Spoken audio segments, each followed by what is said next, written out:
때마다 생각나는 나라가 있습니다. 방글라데시 선교 갔을 때 그 비행기에서 그 땅을 내려보는 순간에 이 찬송이 생각이 났습니다. 이 땅의 황무함을 보소서. 방글라데시는 네 가지가 없는 나라입니다. 첫째는 산이 없고, 두 번째는 돌이 없고, 세 번째는 나무가 없고, 네 번째는 물이 없는 나라라고 얘기합니다. 근데 물은 항상 많은데 마실 물이 없습니다.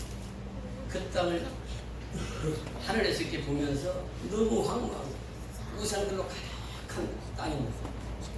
우리가 잘 알듯이 모슬렘이 70%를 차지하고 있는 그 황무지와 같은 방글라데시.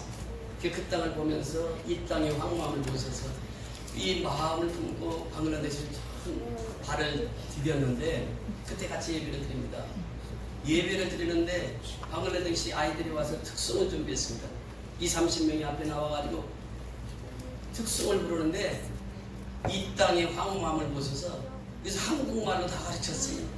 그래가지고 한국말로 이 찬송을 특송을 하는데 얼마나 은혜를 받았는지 모릅니다. 이 특송을 가르친 사람이 누구냐면 김정현 선교사였습니다. 저희 교회에서 청년부에 열심히 사역을 하다가 이 친구 전에 얘기를 하는 거예요. 목사님, 제가 이 젊은 날에 가서 하나님 앞에 헌신하고 싶습니다. 내가 가장 중요한 시간에 하나님 앞에 헌신하고 싶습니다. 어디를 가고 싶으냐고 그러니까 방글라데시 가서 내가 2년 동안 선교사 생활을 하고 싶다고. 그래서 이 2년 동안 선교사 생활할 때에 거기 만났는데 그 김정현 선교사가 아이들에게 전부 이 찬송을 가르쳤어요. 한국말로. 그래서 한국말로 이 찬송을 하는데 얼마나 가슴이 뜨거웠는지 모릅니다. 여러분 뉴스에서 보셔서 아시겠습니다만 지금 우리나라가 황무합니다. 지금 전라남도, 경상도 전국적으로 홍수 피해로 인해서 그 뉴스 볼 때마다 정말 이 마을이 침수가 되고, 또 우리 고향도 보니까 그 전북 장수가 지금 어제 저녁에 토사가 밀려와가지고 50대 부부가 잠자다가 그냥 토사에 밀려서, 그 누구의 죄입니까? 우리의 죄입니까? 그 사람의 죄입니까? 그렇지 않아요. 그 지금 우리가 정말 이 땅이 황무합니다. 코로나19로 인해서 우리가 마음껏 예배드리지 못하고, 또 홍수의 피해로 인해서 우리가 너무너무 힘든 시간들을 보내고 있습니다. 이 시간 속에 하나님께서 우리에게 주시고자 하는 메시지가 있습니다. 그것이 무엇입니까?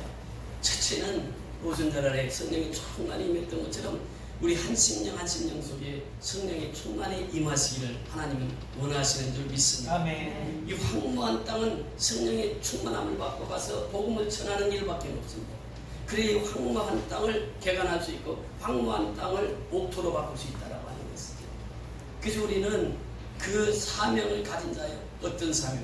복음을 전하는 사명을 가지고 있는 자입니다. 복음은 누가 전합니까? 성령이 충만한 자가 복음을 전하게 되어 있습니다.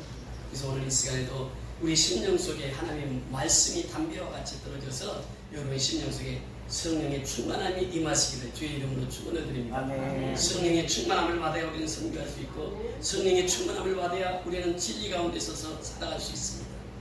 우리에게 말씀해 보니까 그렇게 말씀하신다. 사도행전 2장 46절에 보니까 그 말씀을 하세요. 날마다 마음을 같이 했다. 참 중요한 것이 그렇습니다. 우리는 마음이 다 다릅니다. 10사람 모이면 10사람 마음이 다 달라요.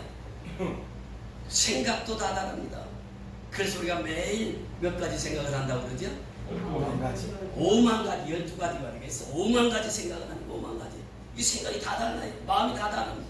그런데 이 성령 받고 나니까 마음이 하나가 됐다라고 하는 것입니다. 여러분 여기서 우리에게 무엇을 말씀하십니까? 우리가 성령 충만하면 마음이 하나가 되는 것이에요. 어떤 마음으로 하나가 됩니까? 죽은 자 살리는 데 앞장서 일하는 데 하나가 되는 것이에요. 그러니까 마음을 같이 했다라고 하는 것은 성령이 충만했을 때 이루어지는 것이구나, 이것을 깨달을 수가 있습니다. 예수님께서도 요한복음 17장의 주기도문을 우리에게 말씀하시는데, 그 17장 그 기도의 핵심이 뭐냐? 하나님과 하나 되게 하소서, 제자들이 하나 되게 하소서, 모든 성도들이 하나 되게 하소서, 불신자도 하나 되게 하소서. 이것이 예수님의 마지막 기도였습니다. 그러니까 하나 되는 것이 그렇게 중요한 것이에요. 우리가 예배를 통해서 하나님과 내가 하나가 돼, 연합이 돼야 돼. 그래야 내가 사는 것입니다. 오늘 여러분 이 교회에 오실 때 어떤 마음을 가지고 오셨습니까? 교회에서 우리가 뭐하러 교회에 나왔습니까? 예배 드리러 나왔다면 예배는 한 마음 한 뜻으로 드려야 됩니다. 그러니까 예배를 통해서 우리는 하나가 될 수 있어요. 말씀을 통해서 하나가 될 수 있어요. 성령을 통해서 하나가 될 수 있다라고 하십니다.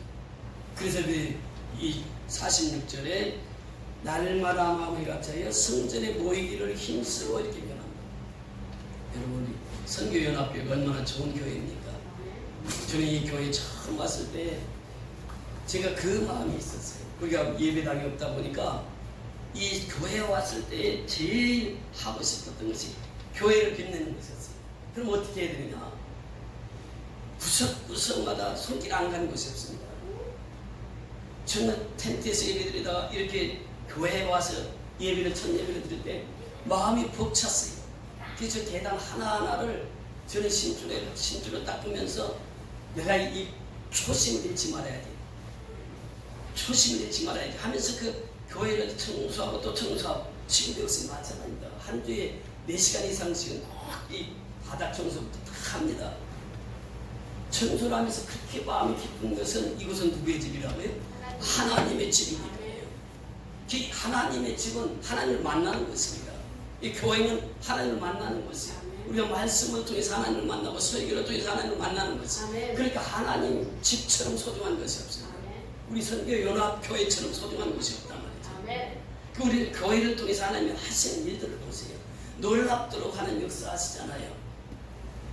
그러니까 이 교회라고 하는 것은 하나님의 집이고, 교회에는 모이면 뭐 하는 것입니까? 예배 드리는 것이에요. 예배 드리고 나서 또 가정에 갑니다. 가정에 가서 또 다시 예배를 드려요. 이 집에서 떡을 떼며 순전한 마음으로, 이 말은 하나님께 받은 은혜의 말씀을 또 가정에 가서 가정 식구들과 함께 나누는 것이에요. 또 만나는 사람들과 함께 나누는 것이에요. 이것이 예배자의 참 모습이라고 하는 것입니다. 그래서 오늘 이 설교를 들으면서 여러분 이 하나님의 말씀을 듣는 자는 복이 있습니다. 요한계시록을 제가 항상 강의할 때마다 제일 강조하는 것이 있습니다. 요한계시록은 복음 중에 복음이 요한계시록이라고. 요한계시록 1장 3절에 보면 하나님의 말씀을 읽는 자와 하나님의 말씀을 듣는 자와 하나님의 말씀을 지키는 자가 복이 있는 자다 이렇게 말씀하십니다. 여러분 복을 받으려면 하나님의 말씀을 잘 들어야 돼요. 들어야지 내가 복을 받을 수 있다고 하는 것입니다. 여러분 예배는 무엇입니까? 하나님의 말씀을 받는 시간이요, 하나님의 말씀을 듣는 시간이요, 하나님의 말씀을 먹는 시간이에요.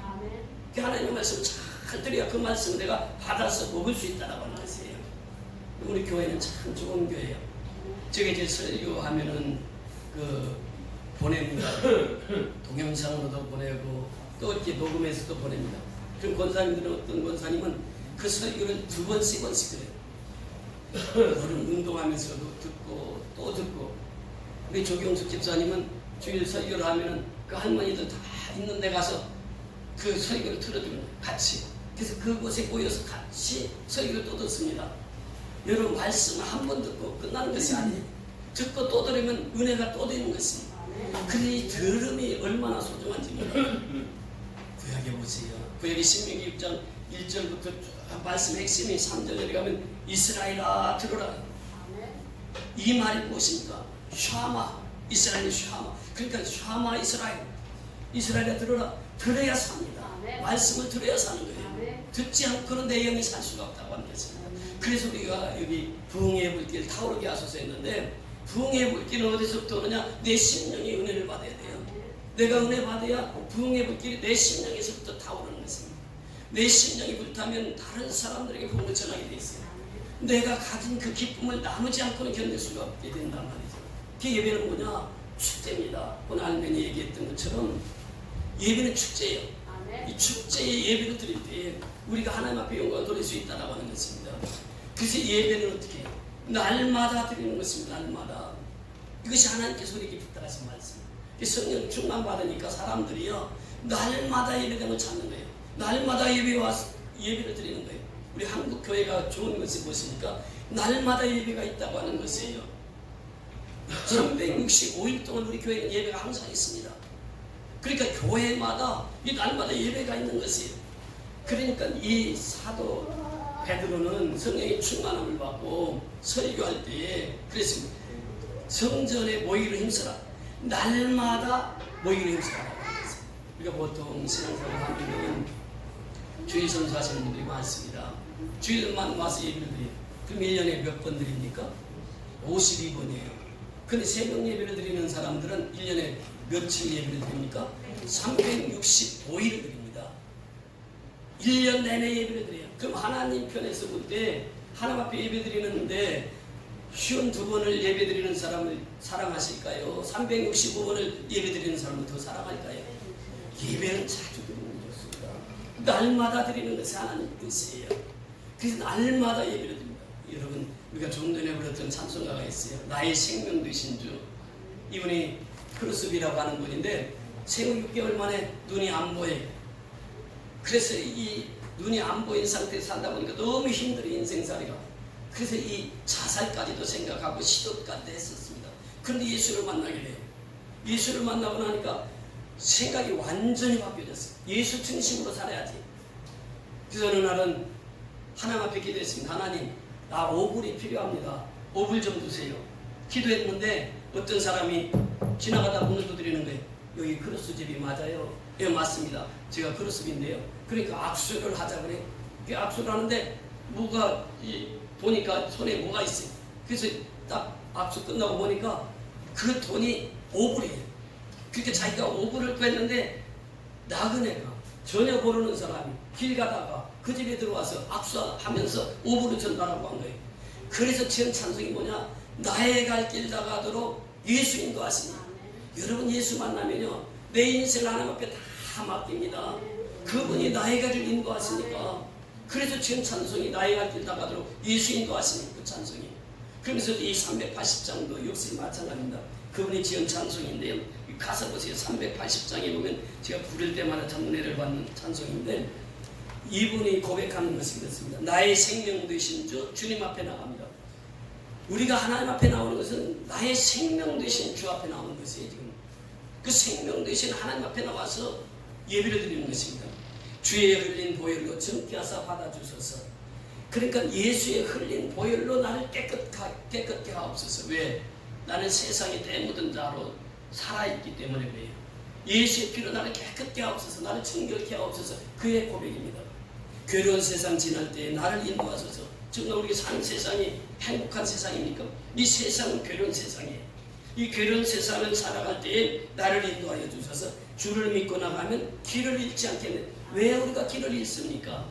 주님이 없으니까 길을 잃어버리는 거예요. 예수님이 없으니까 길을 잃어버리는 거예요.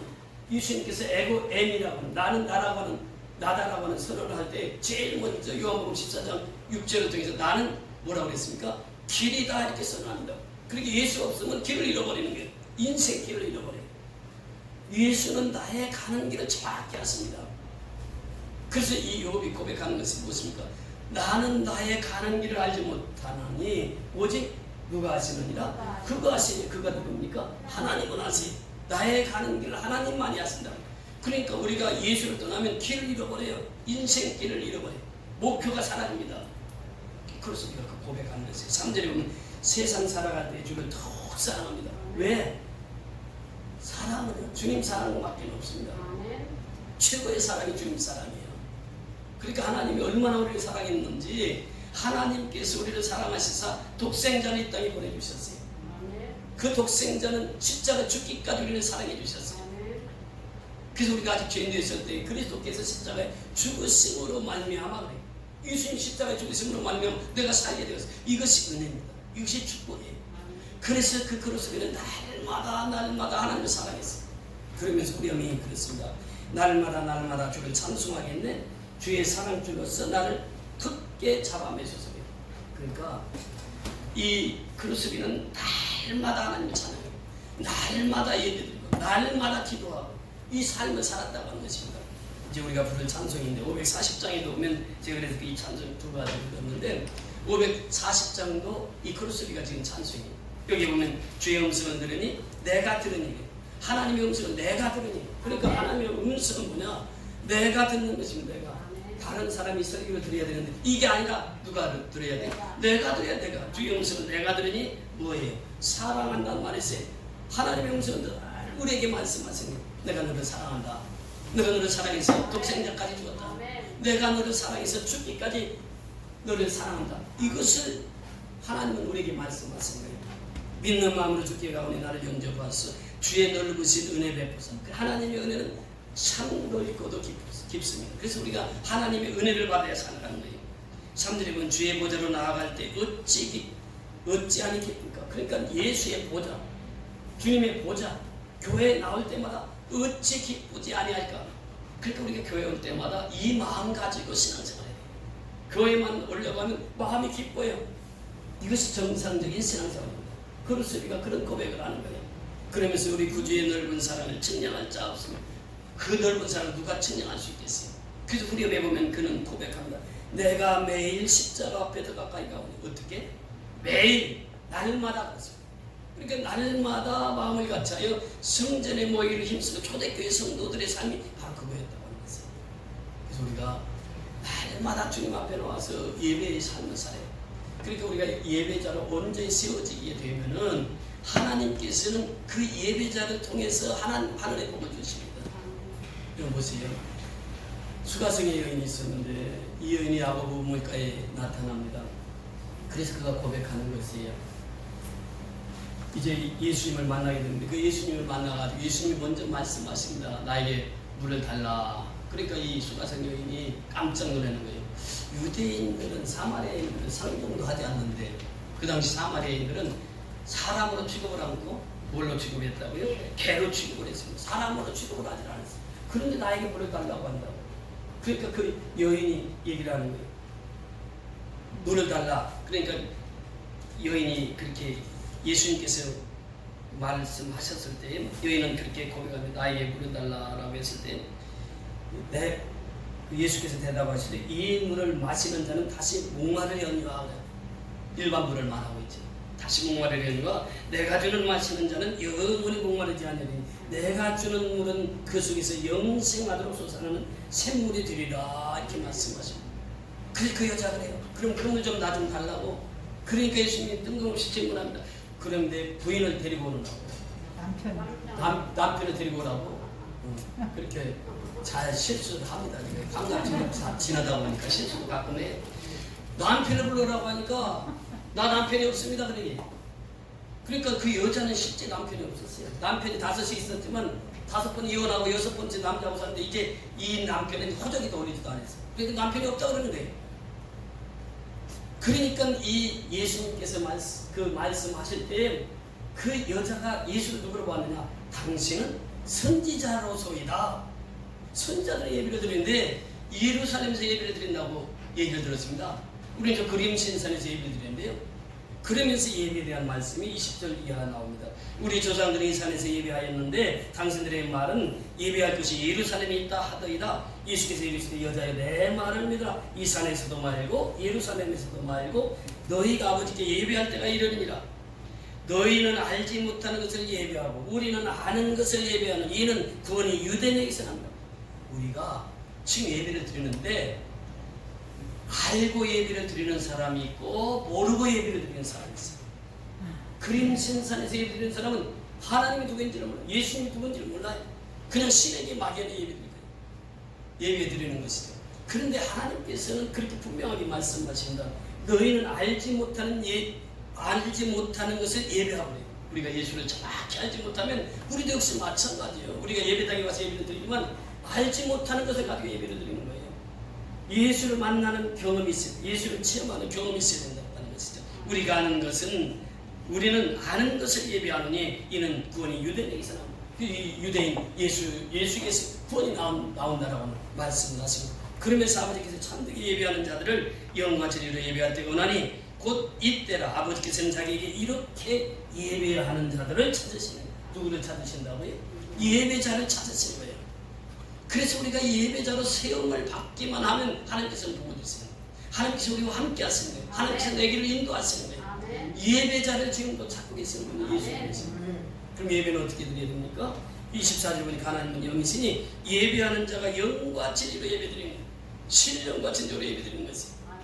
이것을 우리에게 말씀하십니다. 그래서 날마다 모여서 그들이 뭐했느냐? 예배를 드렸는데 그 사마리아 여인, 수가성 여인이 예수를 만나자마자 제일 먼저 질문한 것은 무엇입니까? 예배라고 하는 예배가 그렇게 소중한 것이. 그래서 우리가 예배를 통해서 하나님 앞에 영광을 돌리며 살아가야 될 줄 믿습니다. 예배라고 하는 것은 구약 성경에 보면 그 두 가지로 표현하고 있는데, 샤하 이런 표현입니다. 이 샤하라고 하는 말은 엎드리다 절하다고 뜻이고, 아바드라고 하는 표현이 있는데, 아바드는 섬기다, 충성하다, 그런 의미가 있습니다. 그러니까 예배는 엎드려 하나님 앞에 절하는 것이 예배예요. 섬기는 것이 예배예요. 또 헬라어에 보면 프로스코네오, 그래서 손에 입맞춤을 하다, 사랑과 존경의 표시를 하고, 또 납작 엎드리다, 그런 뜻이 있습니다. 두 번째는 나트레이아라고 하는 말이 있는데, 노예가 상전을 섬기듯이 하나님을 우리는 종이 되어서 하나님을 섬기게 된다고 합니다. 그 나트레이아라고 하는 의미가 있습니다. 그 예배를 하나님께서 이렇게 말씀하시고, 예배는 최고의 가치다, 예배는 최고의 사랑이다, 예배는 최고의 헌신이다, 이렇게 표현합니다. 그래서 예배의 중심의 삶을 살아갈 것을 우리에게 말씀하시는 것입니다. 그럼 예배를 통해서 하나님께서 무엇을 원하실까요? 첫째는 예배를 통해서 하나님은 나를 인정하다 해다오, 이것입니다. 예배는 누구를 인정하는 거예요? 하나님을 인정하는 거예요. 하나님이 하나님이라고 인정하는 것이 예배입니다.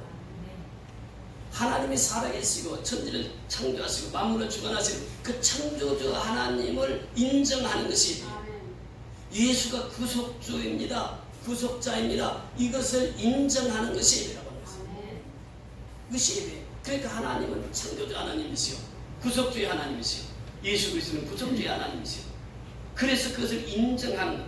그래서 이 하박국 2장 4절에 보면, 이는 물이 바다를 덮은 같이 여호와의 영광을 인정하는 것이 세상에 가득함이라. 여호와는 인정하는 것이 세상에 가득한 것이에요. 이거 보세요. 자연도 하나님을 인정합니다. 우리가 이 식물이 있는데 식물이 자라는 것을 보면 햇빛을 향해서 자랍니다. 그러니까 이 모든 피조물들은 하나님을 인정합니다. 우리 사람만이 하나님을 인정을 못해요. 하나님을 인정하는 것이 뭐냐? 예배다. 예배. 두 번째는 하나님께서 중요하게 우리에게 말씀하실 수 있어요. 이사야서 43장 21절 보니까, 이 백성은 내가 나를 위하여 지었나니 나를 찬송하게 하려 하느니라. 그 이 백성, 사람을 하나님 지으셨는데 왜 이 백성을 지었느냐? 하나님 직접 지으시고 하나님 직접 말씀하세요. 내가 나를 위하여 지었나니. 누구를 위하여? 하나님을 위해서 지었다는 게, 사람을 하나님을 위해서 지었는데 나를 찬송하게 하려 함이라 그랬어요. 이 찬송하기 위해서 하나님이 나를 지었단 말이죠. 그러니까 우리는 예배 시간에 찬송이 빠지지 않습니다. 찬송은 이 땅에서만 있는 것이 아니라 어디에도 있어요? 천국에도 있습니다. 예배는 이 땅에만 있는 것이 아니라 어디에도 있어요? 천국에도 있습니다. 이게 좀 이따가 말씀드릴 건데, 그래서 이 찬송하기 위해서 우리가 예배를 드리는 거예요. 하나님의 이름을 높이 찬양하기 위해서 하는 예배를 드리는 것입니다. 에베소서 1장 6절에 보면 하나님의 은혜의 영광을 찬송하게 하려는 것, 이것이 예배라는 것이에요. 그리스도 안에서 그의 영광이 찬송이 되게 하려 하신 12절에 들어가서 보면 그렇게 말씀하시고, 또 14절에 들어가서 보면 우리 기업의 보정이 되어서 그 얻으신 것을颂扬하시고 그의 영광을 찬송하게 하려 하는 것이다. 이것이 뭐냐? 하나님 앞에 드리는 자의 삶이라는 것이에요. 세 번째는 감사 제사를 드리기 위해서 예배를 드리는 것입니다. 이 감사 제사, 무슨 말인가 하면 하나님께서 행하신 일들에 대한 감사입니다. 그래서 끊기 전에 그렇게 고백하고 있어요. 감사 제사를 드리는 자가 나를 용화롭게 하나니 그의 행위를 옳게 하는 자에게 내가 하나님의 구원을 보이로다. 그게 감사 제사예요. 예배는. 그래서 항상 우리는 예배 시간에 하나님 앞에 감사해요. 이것이 바로 진정한 예배자의 삶이라고 하는 것입니다. 여러분, 야곱은 어떤 인생을 살았습니까? 야곱이 둘째 아들로 태어나서, 첫째 아들이 누구죠? 에서. 둘째 아들로 태어나서 어머니 치마폭에서 자랐어요. 어머니가 시키는 거 다 하고. 근데 에서는 들 사람이라 들로 산으로 다니면서 남성답게 살았던 에서.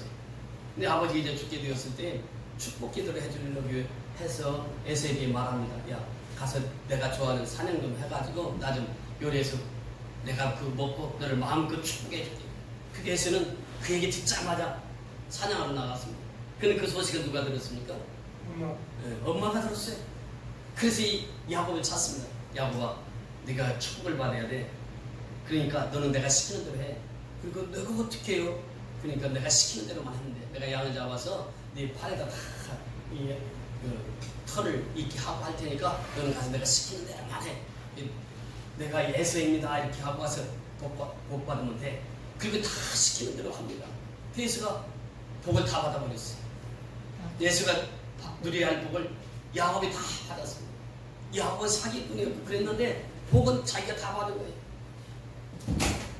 이 야곱이 이 복을 받고 또 장자의 축복까지 다 받습니다. 창자권까지도 받아요. 그랬을 때 이 에서가 화가 나가지고 야곱을 죽여야 되겠다. 그러니까 어머니 입장에서는 어떻습니까? 두 아들이 있는데 한 아들은 죽인다고 하니 어떻게 합니까? 너 삼촌 나아반 집이 있으니까 거기 가라. 야곱이 그 삼촌 나아반 집까지 갑니다. 가는데 아무것도 가진 게 없어요. 망망한 산입니다. 걷고 또 걷는 거예요.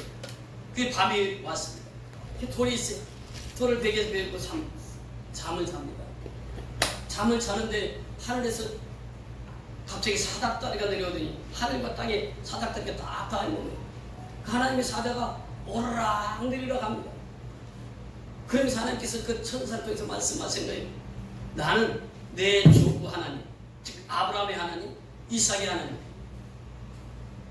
이삭의 하나님이다. 내가 너를 지켜주리라. 내가 너를 내 후손을 저 하늘의 복결처럼 내가 복을 주리라 말씀을 하십니다. 그 꿈속에서 그 야곱의 사닥다리 환상을 통해서 하나님을 만나게 되는 것입니다. 그 야곱은 즉시 세 가지 소원을 합니다. 첫째, 그 하나님은 나의 하나님이 될 것이요, 나는 이 돌을 들어서 돌베개를 들어서 성전 기둥이 되게 할 것이요, 내가 하나님의 집을 짓겠습니다. 나의 하나님, 나의 하나님의 집을 내가 짓겠습니다. 세 번째는 내가 십의 이름 반드시 하나님께 드리겠나이다. 이렇게 고백을 한 것입니다. 그러면서 이 야곱의 그 삶을 통해서 에담스라고 하는 영계상분이 있는데 그 이 말씀을 읽으면서 그가 지은 찬송이 있습니다. 그 찬송이 무엇이냐면 내 주를 가까이 하게 하리니 338장에 이 찬송을 짓습니다.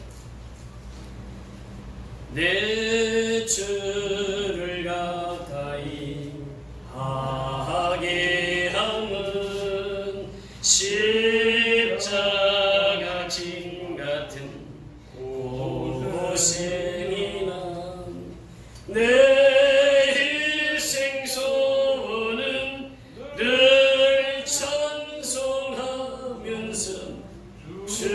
주께 더 나아가기 원합니다. 내 고생하는 건 옛 야곱이 돌베개 배구장 같습니다. 꿈에도 소원이 늘 찬송하면서 주께 더 나아가기 원합니다. 천성에 가는 길 험하여도 생명길 들하니 은혜로다. 천사날 부르니 늘 찬송하면서 주께 더 나아가기 원합니다.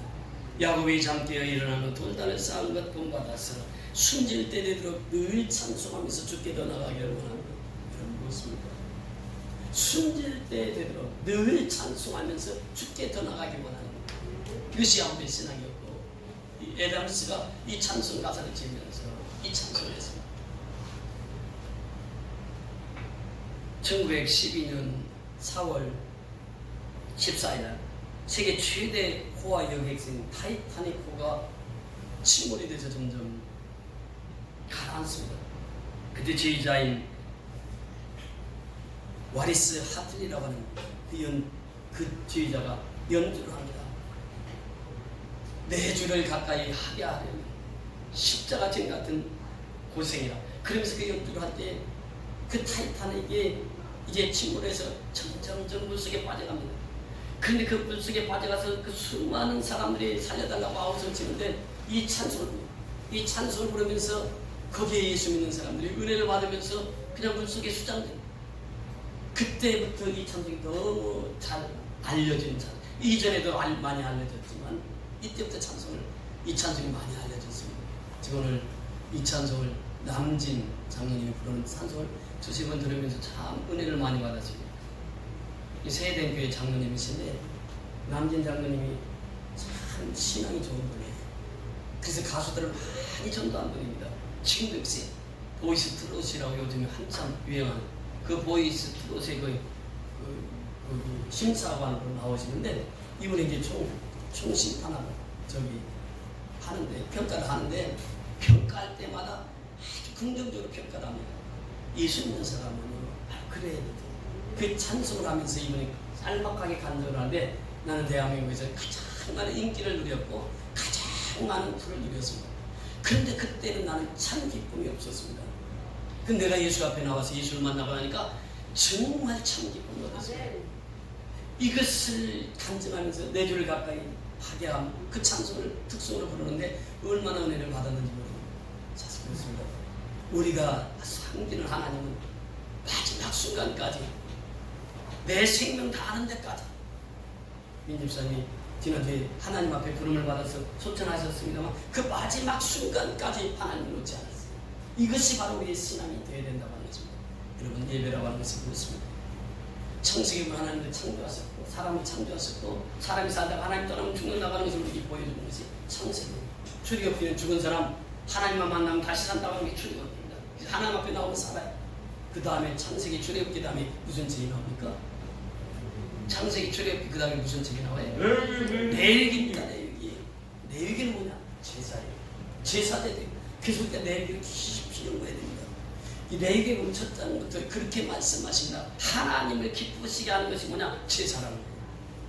하나님 기쁘시게 하는 것이 뭐라고요? 제사예요. 자, 오늘날은 무엇입니까? 예배라고 하는 것이 예배. 그래서 우리가 예배자는 항상 생각이 됐습니다. 주일 예배, 공예배, 우리 예배의 생각을 해야 돼요. 예배는 무엇입니까? 여러분 구약의 예배는 어떤 예배였습니까? 자, 제물을 제사장 앞에 끌고 옵니다. 그러면 제물 위에 제사장이 안수해서 기도를 합니다. 그러면 그 제물을 누가 잡습니까? 그 제물을 누가 잡아요? 가지고 온 본인이 잡습니다. 그 제물을 잡으면서 생각을 하게 되는 거예요. 왜 이 제물을 하나님 앞에 드려야 되죠? 누구 죄 때문에? 내 죄 때문에. 내 죄 때문에 죽여야 되는데 그 짐승이 무슨 죄가 있어요? 근데 그 짐승을 잡아서 하나님 앞에 드리는 거예요. 누구 죄 때문에? 내 죄 때문에. 그 짐승을 잡을 때마다 생각하는 거예요. 짐승 목 자를 때마다, 짐승 손목 자를 때마다, 발목 자를 때마다 내 죄 때문에 이 짐승, 죄 없는 짐승이 죽는구나. 또 배를 갈라가지고 창자를 다 끄집어내서 진 밖으로 던지고 그러면서 각을 뜨는 거예요. 각을 뜰 때마다 제사 드리는 사람들이 제물을 보면서 자기가 은혜를 받는 거예요. 그 예배는 뭐냐? 눈물 없이 드릴 수 없는 것이 예배입니다. 정말 예배 시간에 눈물이 있는 것이에요. 눈물 없이는 드릴 수 없는 것이 예배예요. 그 구약의 성도들 생각해 보세요. 내가 죽어야 되는데 내 대신 짐승을 죽여서 하나님 앞에 드리는 거예요. 이것이 제사란 말이죠. 예배는 뭐냐? 로마서 11장 1절에 말씀하시는 내 사랑하는 형제들 내가 하나님의 모든 자비하신 걸 너희를 권하는 너희 몸을 하나님이 기뻐하시는 거룩한 산 제물로 드리라. 산 제물이 무엇입니까? 제물은 뭐예요? 죽어야 제물이 되는 거예요. 죽어야. 근데 안 죽으려고 그러는 거예요. 예수님이 십자가에 죽으셨어. 나를 위해서 죽으셨어. 그럼 내가 죽어야 되는데 죽지가 않아요. 예배는 내가 죽는 시간이에요. 그러니까 우리가 김치가 참 맛있는데 우리 성교연합회 김치는 아주 맛있기로 소문이 났습니다. 여기 와서 식사하시는 분마다 왜 이렇게 김치가 맛있나요? 김치를 담글 때 배추가 몇 번 죽는다고 그랬죠? 배추가 몇 번 죽어야 김치가 돼요? 한번 세봐요. 밭에서 뽑을 때 한 번 죽고 또 그 다음에 배를 가를 때 한 번 죽고 또 소금 칠 때 한 번 죽고 양념할 때 또 한 번 죽고 이 김치가 다 완성되면 어때? 항아리에다가 묻어야 돼. 땅속에다 묻어서 한 번 죽고 5번 죽어야 김치가 난다. 그렇게 김치를 먹을 때마다 생각해야 되는 것은 뭐냐? 김치가 김치 되기 위해서는 적어도 5번 죽어야 김치가 되는데 우리는 죽으려고 하지를 않는단 말이죠.